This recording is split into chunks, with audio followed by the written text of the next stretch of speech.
I'm Steve Wells. And I'm Jeffrey Feldberg. Welcome to the Sell My Business podcast. This podcast is brought to you by the Deep Wealth Experience. When it comes to your liquidity event or exit, do you know how to maximize the value of your business? You have one chance to get it right, and you better make it count. Most business owners believe that business value is determined during the liquidity event. Unfortunately, most business owners are wrong. Your enterprise value is a direct result of the depth and quality of your preparation. Who are we and how do we know? We're the 9-figure exit guys. We said no to a 7-figure offer. 2 years later, we said yes to a 9-figure offer. Despite having the same people, the same company, the same services, we increased our business value 10 times. How did we do this? We spent millions of dollars and years of time to uncover strategies that level the playing field. The end result is the 12-week Deep Wealth Experience. We've created a proprietary solution that is relentless, resilient, and gets results. Learn how to master the art and science of a liquidity event. We've leveraged the same strategies that took us from 7 figures to 9 figures. The Deep Wealth Experience levels the playing field so you can dominate and win. Book your free call today to find out if you have what it takes for the Deep Wealth Experience. Visit www.deepwealth.com/success to book your free call. That's www.deepwealth.com/success. Welcome to episode 44 of the Sell My Business podcast. Mal McCallion has 30 years of experience in high-growth organizations. Mal is obsessed with elements of business that make some businesses succeed where others fail. As part of the teams that launched both Zoopla and Primelocation, and with the experience of growing these businesses to multi-million plus valuations, Mal launched Growtion in 2015 to help businesses get on the fast track to success, using a strong base of actionable strategies built around product, marketing, and sales. Growtion has helped dozens of businesses execute their way to success. Mal, welcome to the Sell My Business podcast. I'm very excited to have you here. And for our listeners, I want you to listen in real carefully, because what we do at the Deep Wealth Experience, when you're done and you go through our 9-step roadmap, you come out with a blueprint to help you optimize your value. Mal, he's the guy with all the answers of how do you optimize your value from a growth and all kinds of other fascinating areas. Mal, welcome. So good to have you here.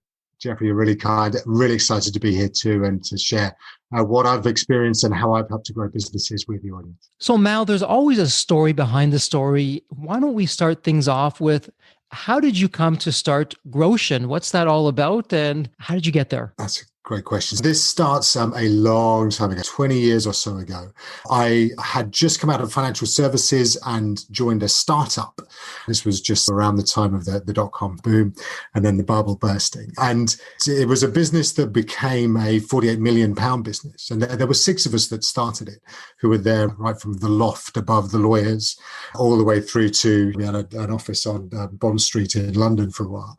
Then it was a phenomenally exciting and really crazy journey. And we sold it 48 million in 2005. It was a business called Primelocation.com. It crystallized for me this idea that there is some kind of process, some sort of system that makes a business go from being 6 people in a room that kind of doesn't make it to one that is 6 people in a room that goes on to a multi-million-dollar exit. For me, I started to want to really try and systemize that. I look around for systems in pretty much everything. I'm a bit kind of nerdy like that. And what I started to develop was the growth execution formula. And it really struck me that the other 5 people that I worked with and myself, we were all executors. So actually execution was a really critical piece of getting a small team together and being able to make it grow super fast. So that's why growth execution, that's why I personally have continued to be obsessed and to finesse these different parts of growth as I see it. Soon after I left Primelocation, I was then fortunate enough to help launch a business called Zoopla, a very large property portal. And again, that's a few years ago, that was sold for 2.2 billion. And I was there for its early years as well. It really reinforced that idea that if you focus really clearly on 3 areas, then that is what is going to help you to get your business onto where it needs to be. And those three things are product, marketing, and sales. Now, it sounds very straightforward, but without a great product and without a story to tell through your marketing and without a system that's going to get these units sold, then you are building something that does not have the executable foundations that's going to make it as valuable as you would like it to be. And as you teach in Deep Wealth about the liquidity and how you can actually maximize that exit. Mal, that is one incredible story. And as a quick aside, I'm sure I speak for our listeners on the other side of the pond. I'm just enchanted with your wonderful accent, although I'm sure I have the accent to you. So before we talk about some of the sweet spots of what you're doing with Growtion, you were involved with the launch of two companies, which went on to have, which sounds like some terrific liquidity events. Indeed. Looking back from where you are today and what you learned through that process, what would you tell our audience who's thinking of having a liquidity event at one point in time?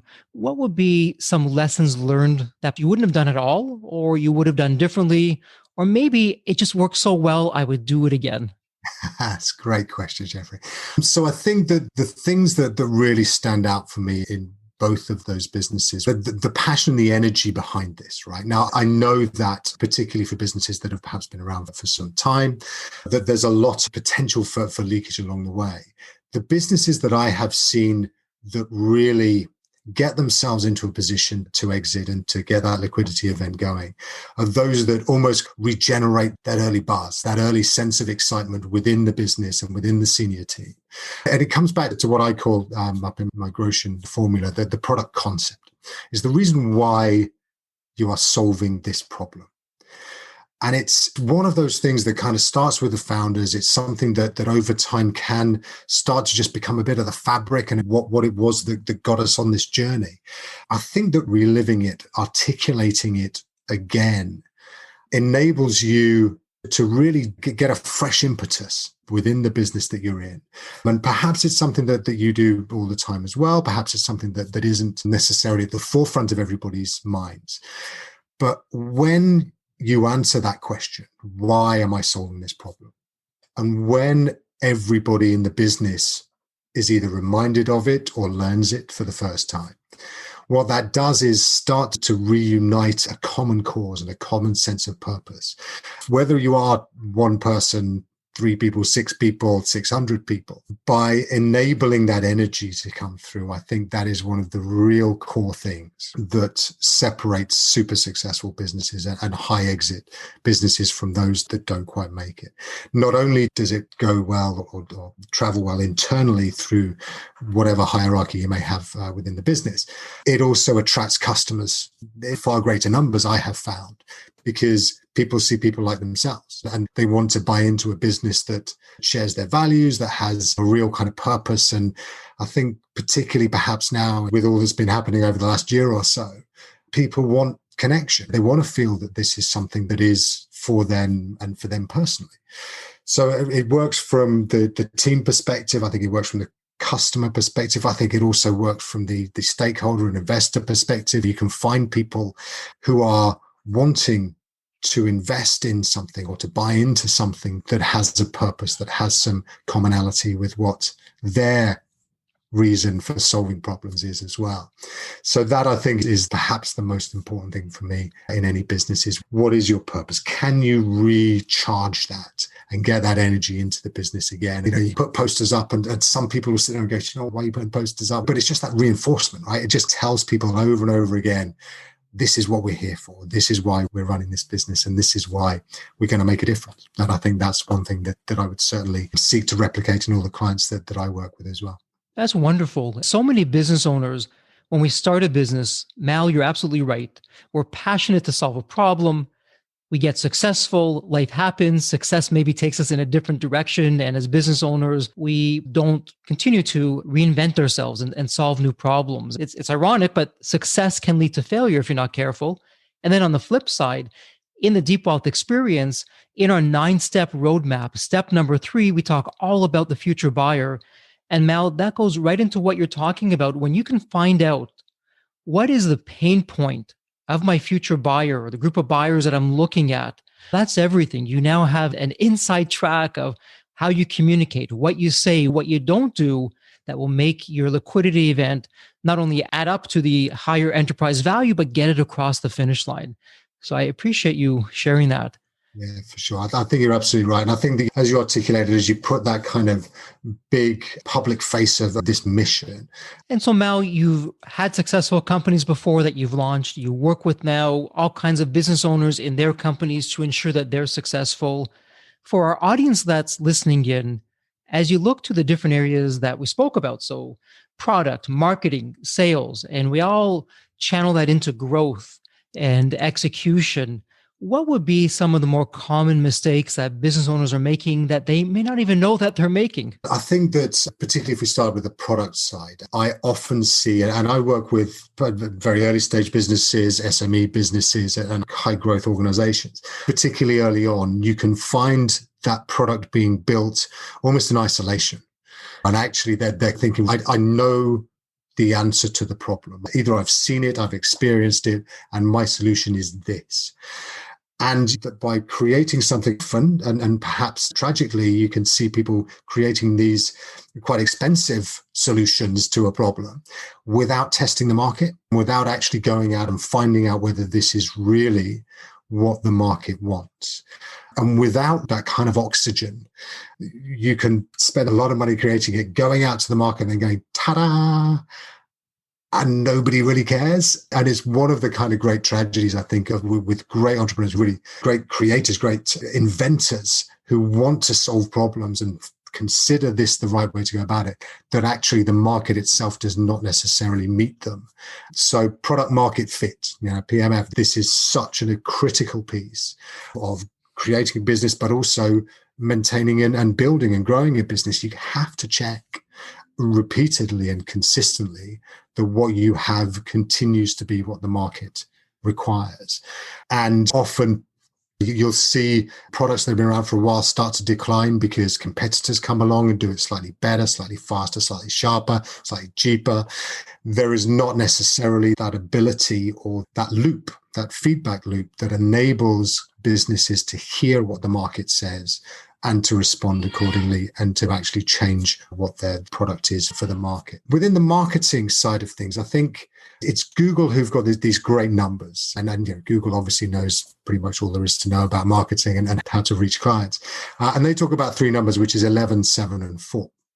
And 11 is the average number of touches that your brand has to make with a customer before they are comfortable buying from you. All right, so that's 11 touches. But the other two numbers are important as well. So 7 is 7 hours. So Google's contention is that future customers, you spend an average of 7 hours with your business, with your brand, getting comfortable. That could be watching videos, it could be on your website, it could be in face-to-face meetings, it could be reading a book, whatever it is that they need to have that time, just simple longevity with your business in order to feel comfortable buying from you. And then the last one is 4. So there's 11 touches, 7 hours, 4 environments. All right. It is not enough that you just have one direct way of communicating with them. You need to have a number of different environments for them to experience you. And whether that is through video, whether that is through guest blogs, whether that is through podcasts, you need to be visible and available, because what you're looking to do through marketing is build trust. And again, particularly through recent times where so much more is being done remotely, the willingness of customers just to trust on hope has gone. They need to see this consistency of messaging in various different formats and repeatedly and consistently over time in order that they feel comfortable buying from you. Mal, I'll just jump in here for a moment. So the 11-7-4 formula, which is terrific, 11 touches, 7 hours, 4 environments before someone is going to buy from you. And what a change that has been with technology and where we've been compared to where that was 5 years ago or 15 years ago. This is something relatively recent. Yeah. Where do most businesses that you work with get that wrong with the 11-7-4? What aren't they doing that you help them now do to welcome success and growth? So I think it's very easy to fall into the trap of repeating the same thing over and over again. So you will always perhaps do a blog. So just do a blog 11 times, or you'll just send them out an email shot 11 times and hope that's going to be enough. I think what I really like about these numbers is the breadth that it requires. And perhaps 7 is the really important one, because that feels like a lot, right? 7 hours feels like a long time. And the idea of somebody being interested enough, or you having enough interesting content to capture that attention for that length of time, I think is the one that challenges businesses the most. And that's the one that I find is the most rewarding once the business really commits to doing that and to going there. So I think that's really it, is how can you utilize your products, your content, your marketing to really engage people for that length of time. If you solve that, then the other two are fine. I often talk to clients and to entrepreneurs and say, look, there has never been a better time in human existence to be starting or growing a business, because the ability to be able to create a video, the ability to reach millions of people because they pick up something that you've sent out, or suddenly one of your tweets goes viral or something like that, it is astonishing. If you can get your content, if you can get that message coherent and consistent, then this is a great time to be in business and to be looking to grow it. So Mel, for the 7 hours of some kind of content or engagement, I can just hear people in our community saying 7 hours. What would be some of the different ways that you've seen that works for businesses to get to 7 hours and to be interesting while they're at it? So one of the things that I work with clients on is about repurposing of content. So an example, if you were to do a podcast presentation or perhaps a webinar on a particular topic that is very relevant to your customers, and you would say, what I'm going to need is 15 topics. Okay, so those 15 topics should be generally questions, and the questions that you get asked the most often by your customers. So if for us it's how do I grow, then it's things like how do I price my product, then it's things like who are my customers, how do I discover my niche, all of these things, what should my sales process be? Think about the 15 most common questions that you get asked. All right, that's your start point. Then I would do a video of yourself for 20, 25 minutes, or a colleague or somebody within the business answering that question, okay, and making sure they riff on all the different specialisms that your business brings and why you're really great at this and what's unique about you. But that 25 minutes is like a conversation where you are talking about the solution to this particular question. That will inevitably give you a number of 30 seconds and 90 seconds, just bite-sized chunks that you can then cut out and you can then bookend. So you can then have the question and then contact us at, or click to or subscribe or whatever on those bookend kind of image screens that you have either side of this 90-second video. And you can get a bunch of those. So you get out of your 25-minute podcast, the video that you've recorded, you can then release perhaps 15 of those as bite-sized video chunks that answer different questions. And then if you wanted to take it to the next level again, those little videos you can then write a blog about. So you can then actually make those, you've now got kind of 45 different pieces of work. You've got a podcast that you will release 15 of them on a week-by-week basis, and those are 25 minutes each. You've then got these little bite-sized videos that you're able to scatter across the internet and tweet out and share and put up on LinkedIn, wherever your customers hang out. You've got all that content to go to. And then you can add these blog posts that, again, riff off whatever those individual segments are that allow that length of time to develop that gives that customer the confidence to be able to spend time with you. And they will then go and look at your website, and they will read other articles that you might publish and check out some other interviews that you've done too. And that then builds up this groundswell towards the 7 hours. Well, that's amazing, Mal.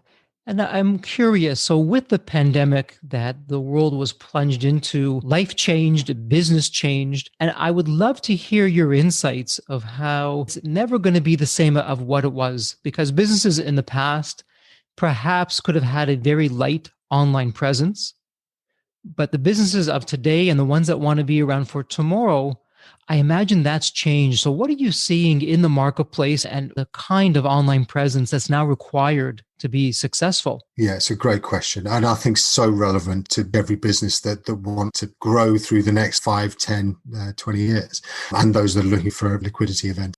There is something so critical that you need to get across in your online presence that gives confidence to your future customers and your future buyers, that is consistent, coherent, that is on brand. Everything that your brand talks about needs to be very on point. It needs to make sure that it says the same as everything else. And there's this overarching halo of trust that builds confidence within people that they need in order to press that buy button from distance, because we're not going to be talking to each other in the same way. We're not going to be at the shops in the same way either. That's going to be the critical thing. And that comes from the ground up, right? That comes from your product being built with that in mind. For example, you're looking to increase the price of your product, or you need to think differently about how it's structured. I spend a lot of time looking at tiers of product. So actually take your product as it is right now. Can you make that a sort of center, a kind of silver product, and then build a bronze and a gold one either side of it? Part of the psychology of that, and there's a great book by Daniel Kahneman called Thinking Fast and Slow, which I highly recommend your listeners read or listen to, because audiobooks is another thing that I obsess about. But what that does is it gives choice architecture. Okay, it helps future customers to make choices that they might not otherwise make. If you are given a single product to choose to buy or not, you have a binary choice. If you have a choice to buy one of 3 different products, that changes your mindset and changes the way you think about it. So I have observed that over recent times, giving people that sense of control and that sense of choice in a product and the ability to go, do you know what? I will choose that middle one, or I'll choose that super luxury one. It's almost a kindness to them, because we have been constrained very much over time with what we've been able to do. And it does give people permission to be a little bit luxury or be a little bit careful, but you are helping them to understand what your product is, where it sits in a bit of an ecosystem, and also how that can then translate into higher profits and higher growth as well. Mal, you've taken all these disparate parts and you've put them together in a really interesting way. And for our listeners, I hope you heard this, and I'll share it for your benefit. Mal pointed out one thing that all the money in the world cannot buy. And whether you're going to be having a liquidity event like we're talking about at Deep Wealth, or even in life in general, people's currency, the currency of your future investment banker, the currency of your future investor or buyer, it's not money, it's trust.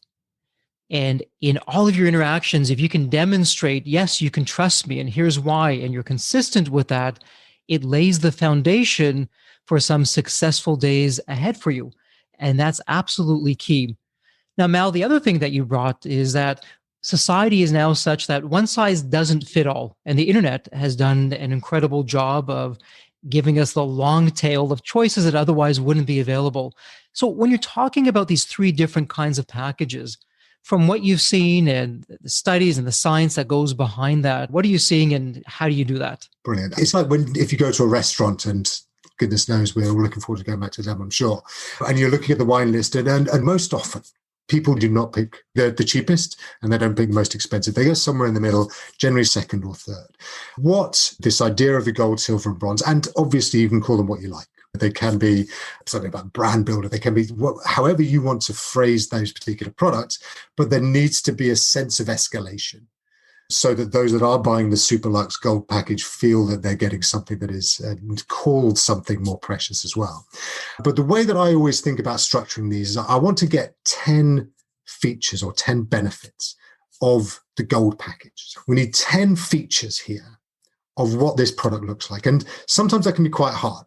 Sometimes it's really difficult to break your product down into features and think of 10. So I'll start with how the gold's built up and then work backwards. So you think of 10 features that would be into a gold package, and you basically organize them in hierarchy of value. So the 10 and 9 are exclusive to your gold package. All right. If you want 10 and you want 9, you're going to have to buy the top package. The next 7 down are your silver package. All right. So these are the ones that, again, in hierarchical order, are ones that are desirable. And obviously, because they're 7, that's the one that seems to give the most uplift. And then you've got 3 in the bronze package that are of least value. Now, you can play around with this a bit. Oftentimes, I find particularly if a customer's got one product, we start with silver and we go, let's get 7 out of that silver. Okay, let's do 5, and then the bottom 2 are bronze, and then we can find 3 for the top, right? 3 for gold. So on gold, you can do 2 or 3. Silver has got 5 within it, and bronze has got, let's say, 2. All right, let's make this simple for ourselves. So what you are wanting to do when you sit those in a hierarchy is you are trying to articulate the value of each of them. Now, that bronze package is your entry level. I tend to think of bronze as being about 20% in terms of price of what your silver is. So if the easiest way of thinking about it is I've got one product, that's going to be my silver. You want to try and create a bronze product that's got 2 of those features in it and is 20% value of what the silver is. I like to go quite large with the gold, right? If you've got somebody who really wants quality, who's going to want that kind of concierge service, who's going to want something, exclusive club membership, really think outside the box. Try and imagine, I've got somebody who's bought my silver package, but what can I create for my best customers that is really going to blow their minds? And you might find that very few, if at the early stages, nobody goes for it. That's okay. What it's doing is framing. And this is the genius of the gold, silver, bronze, and the whole choice architecture thing is having a gold and having a bronze frames that silver as being the one that the majority of people will go for. And that gold package, again, I would make that 5 times, in general, 5 times more expensive than the silver. All right, so you're going to have to put some really good stuff in there. But that really guides people towards, look, I aspire to that and I'll get there. I don't want the bronze because I think I'm a bit better than that. So that just, again, it enables people, it gives people permission to choose that middle tier that is essentially your basic product or your standard package anyway, your profit engine, importantly. So the one that is going to make you the most money, and just gives people that real sense that they're making an informed decision and is going to be right for them rather than just a binary, it's this or nothing. I love it. I love how the science behind that and the psychology behind that. And it also allows people to get what they're looking for, but also in a way that we can drive it towards what we think makes the most sense. And so now let's circle back here. So we talked about product, we talked about marketing. I suspect we've also begun to talk about sales, but let's round out that 3. So what can you share with our audience about sales? So they've come up with a product, like you say, is solving a problem. On the marketing side, we're doing the 11-7-4, and we now have these 3 packages to put out there and get all these things going. How do we now bring this home with the sales? What's going on there? And again, where do most business owners just miss it on the sales side? It's almost a perception of sales that, if I have to do sales, that probably means that my product isn't good enough or my marketing's not working hard enough. So they go back and try and fiddle around with those. I can't emphasize enough how important sales is within your organization. And mature businesses will recognize this because they wouldn't be here otherwise. But even still, those guys can sometimes just lose sight of the centrality of sales to the success of a business. All of the hard work you have put into product can be wasted. All of the hard work you put into marketing can be wasted if those leads that you're generating for people who are interested in the stuff that you've got to sell aren't put into a process and that process completed to its conclusion. So talking about sales, talking about the main thing you need to focus on in sales is process. And I often say sales and process, putting them together in many entrepreneurs' minds, are 2 of the worst words possible, right? Nobody wants to go through a process, and I don't want to do sales. But sales process is critical. It is a funnel, all right? And again, people may be familiar with the concept, but not actually act on it. And I always think of a funnel in 4 distinct areas. You've got the identification. So that is the leads coming into the business, coming into the sales funnel. You've got engagement, where then you've gone to that next level where they're not just available. You actually now are starting a conversation with them, or that engagement side. And then it's the conversion piece, which is actually getting them to say yes. But then there's an absolutely critical 4th piece, which is getting them to commit. And sometimes, again, you can find yourself stopping at the conversion side where somebody says, yeah, I really like it. I want it. What's next? And you go, oh, great, I've got the sale.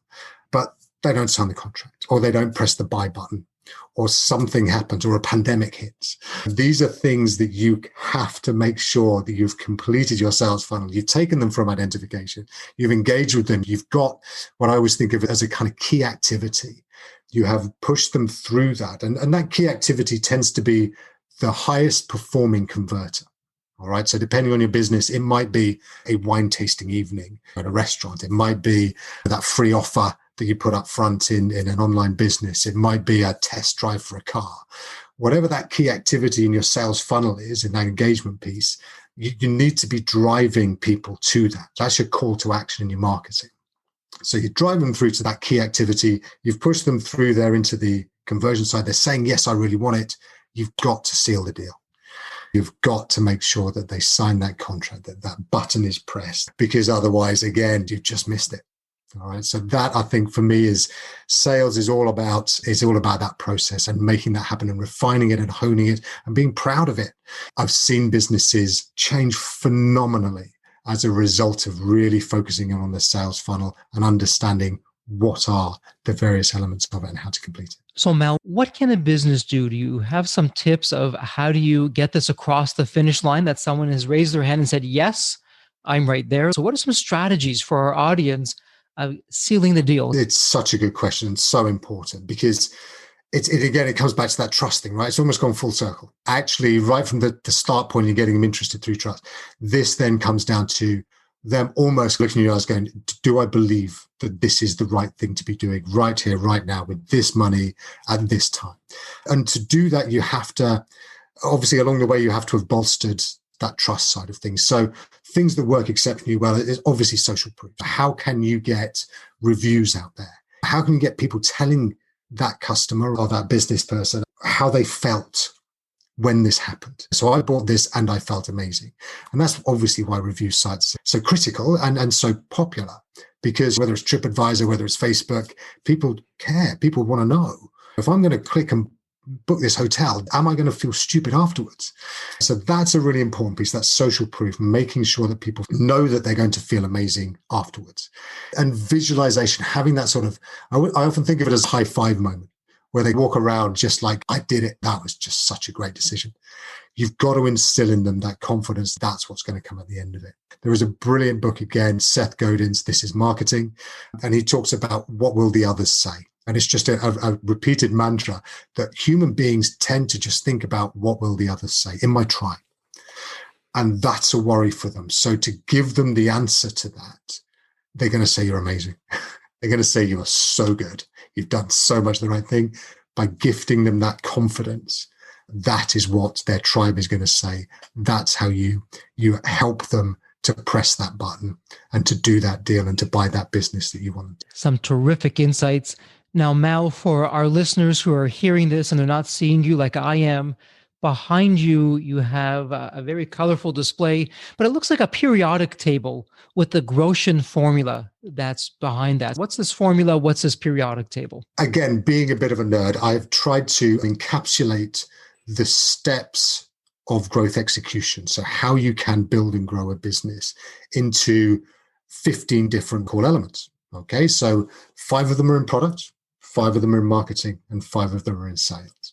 So whilst we've talked about the kind of broad focus of these different areas and how important they are, what I wanted to do as well was just take it down a notch and kind of go, right, what we want to do is to diagnose your business from the standpoint of these 15 elements. What is your biggest challenge? Is your biggest challenge in product pricing? So have you got your pricing right? Is your problem in product design? So actually you built something, but the market isn't that interested. Is your problem marketing brand? Is your product marketing advertising? Is it sales process or sales goals? So within each of these 15, there are questions we will go through with you in your business, what those challenges are, understand if you're super great at those particular things or if you need some help with them. And that's almost the start point for the growth execution journey here with Growtion, which is actually let's focus on the things that are going to give the best return quickly. And then we can work on some of the others that are less critical at this point. So it is a system and a process designed in a periodic table way. But yes, the idea is actually to be able to visualize as a business owner that there are concrete steps that you can go through in order to really underpin the execution of growth in your business. So what I'm hearing you say, Mal, is you have a 15-step system that you'll walk business owners through of how they can optimize everything to ultimately get to that end goal of growth and revenues and profits, all the things that we talk about, all the things that we want to see, and based on what you've done and what you've perfected over the years. Exactly that. This comes from that experience, and it comes from being fortunate enough to be part of some amazing growth stories. And that does really focuses one's mind on what works. And when I started Growtion, it was all about so many businesses don't get the benefit I've had of working with some amazing people and understanding this and seeing it live and going through it. So I wanted to help them to avoid some of the pitfalls, to really help to understand what the process is, how they can narrow in on these executable elements and thereby not make some mistakes that they might otherwise make, but also then execute on growth and do it fast. So Mal, let me ask you this, because as we record this podcast, we're still in the midst of the pandemic and the world continues to adjust every day. It seems like the new normal continues to right itself and just become apparent day by day. Where do you see things heading that as business owners, we should have a heads up on of, hey, what worked yesterday doesn't work today, but here's what you need to focus on that is working today. What are you seeing out there? So I think that the biggest focus for businesses should be about getting hyper-personal. There's a lot of different strands to that. And part of it is making sure that your ad shows up in front of your micro niche rather than in front of somebody who's never going to be interested in it, all the way through to having an ongoing dialogue with your customers, with your future customers, with your past customers, always being cognizant of how you are going to be able to develop a relationship. So people these days, and increasingly so, are going to look for brands and for products and for services that really resonate deeply with them and relate personally to them. And I think that whatever you can do in your business that is going to tool it up for that connection with people. So really referencing your product concept, making sure that is clear, that people, when they buy in, when they opt into you, are opting into a business that is for them. 2, how do you communicate on? Do you have a live chat? Can people approach you that way? Do you send personal gifts when they buy stuff? You asked earlier on about how can you make sure that people want to complete. There is nothing like a free gift post-completion of the sale that others are taking pictures of, unboxing events, things like that really are visual, almost visceral to people about, look, I want to be like that. I want to share in that. And that again comes from the design of your product suite. So if you're going to go gold, silver, bronze, how do you make those things really personal? In that gold, can you have a membership club? What's stopping you from having a very exclusive, whether it's a Facebook group, a LinkedIn group, whatever, that people will pay a monthly fee and are able to get direct access to you, the founder, and are able to talk about a particular thing that's really important to them? So that, I think, is really where business is going. I think the pandemic has really emphasized that. I think it has escalated it and made it go faster as well. And I think that those businesses that are going to win in the next 5-10 years are those that really pay attention almost microscopically and forensically to who their customers are, what makes them tick, how they think and what they believe. Mal, some wonderful insights. And truth be told, we could just carry on and on about each of these areas, products and the marketing and the sales. That could be a podcast in and of itself. That said, though, we need to start to wrap some things up here. So let me ask you this. As we look back to the product and the marketing and the sales side of things and how all those 3 components fit into the Growtion formula, what would you say that perhaps we haven't covered, or some insights for our listeners that you feel they really need to know and hear from you about? So one of the things I think that is really hard and that is probably one of the easiest ones to overlook, because particularly if you're growing, is setting goals. is actually, what are you going to look like in 3 years' time? Now, we've spoken before about deep wealth and how you're building up towards that liquidity event. Knowing and understanding and having a sheet and a plan and something that you can then show to potential acquirers or potential investors, I think is really important. And the way that I always think of it is a 36-month plan. All right. And 36 months from now, that's far enough away to give you a bit of inspiration about what you might be able to achieve, but it's close enough to actually keep you quite disciplined about what each of the months and the years that come are going to look like. Within that, again, you've got perhaps a variety of products. You want to understand how those are going to go. But you want to set yourself some quite ambitious targets. So think about where you want to be in month 36. So what's it going to feel like? What kind of profits are you going to be making? What's the office going to look like if you're in an office? So how does that future stack up for you? And work backwards from there. All right, I need to make that level of profit over there. So then you're working backwards to month 30, month 24, month 18, and so on. That, I think, is one of the hardest things that businesses do or do not do. And if they do it and then it doesn't quite come to pass, we'll just shelve it and pretend it never happened.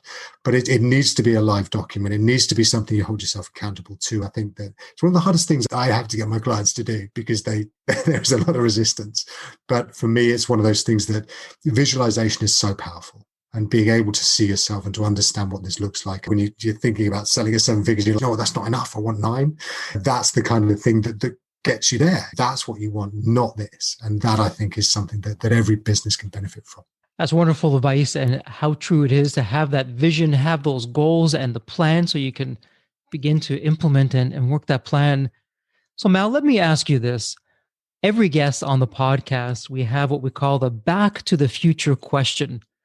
So imagine, just like the movie Back to the Future, you have a DeLorean that shows up to your door and you hop into that DeLorean today and you can go back to any point in time to speak to the younger Mal. Maybe you're a child, a young man, a teenager, wherever you are. When you go back in time to whatever age you would be, what would you be telling yourself? That's such a good question, Jeffrey. So I'm always quite positive and in my outlook. I think I'd probably, in my mind, something in me says I should enjoy it more. Now, I did enjoy it, but that was probably in retrospect. I think at the time there was probably a lot of late nights. There was a lot of stress. There was some near-death experiences from a business point of view along the way as well. We made it, and that was the important thing. But I'd probably say the first one when I was 27, I'd probably think there's probably a bit more time to have fun. It's not as serious as I probably took it at that point in time because it felt life and death all the way through, but we made it. But I think there's some good times that I might just have taken more advantage of along the way. Love it. Great advice. Mal, I'm going to put this in the show notes for the listeners who are listening in right now. Where can somebody find you online to learn more about what you're doing, the Growtion formula, how they can grow and just rake in those additional revenues and profits and all the good things that come along with that? So the website to go to is growtion.co. That's growtion.co. Everything is on there. I send out daily growth tips. Every single working day, there's a little growth tip that will drop into your inbox, and you can start that journey with those and see if there's a nugget of inspiration for you every single day. Mal, thank you so much. And as we wrap things up here, please stay healthy and safe. Likewise. It's been great to you and to your audience. Have fun out there. Enjoy it.